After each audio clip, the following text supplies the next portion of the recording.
একটা গল্প বলবো, শুনবা? কেমন গল্প? দুজন মানুষ ছিল, তারপর? তারা একে অপরকে খুব ভালোবাসতো। তারপর কি হলো? একদিন ছেলেটা মেয়েটাকে সন্দেহ করলো একটা বিষয় নিয়ে। সন্দেহ কেন? অন্য এক ছেলের সাথে কথা বলেছিল তার জন্য। কথা তো বলতেই পারে, স্বাভাবিক বিষয়। তবে ছেলেটার সাথে কথা বলাটা একটু ভিন্ন রকমের মনে হয়েছিল তার কাছে। তারপর?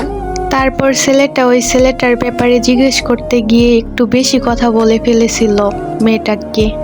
আর মেয়েটা কিছু বলেনি? মেয়েটাও অনেক রাগ হয়ে গেছিল তার কথায়। রাগ কিন্তু ভালো না, তাই না? তখন দুইজনেই রাগ করে বসে রইল। তারপর কি তারা কথা বলেছিল? না, কিন্তু দুজনেই কথা বলতে চেয়েছিল, কিন্তু কেউ আগে এগিয়ে আসেনি। কেন? ছেলেটা ভাবছিল সে যদি আমাকে ভালোবাসে তাহলে সে আগে ফোন দিবে। আর মেয়েটাও একই কথা ভাবছিল, সে যদি সত্যি ভালোবাসে সে আগে ফোন দিবে। তারপর? রাত অনেক হয়ে গেল, দুজনেই ফোন হাতে নিয়ে বসেছিল, কিন্তু কেউ কল করলো না। খুব কষ্ট লাগছে শুনে। শেষে দুজনেই কষ্ট নিয়ে ঘুমিয়ে পড়ল। এরপর কেউ আর মেসেজ করেনি, কলও করেনি। দিন কেটে গেল, সময় কেটে গেল, শেষ পর্যন্ত জিতে গেল অভিমান, হেরে গেল ভালোবাসা। তাই একটা কথা বলি, হ্যাঁ বলো।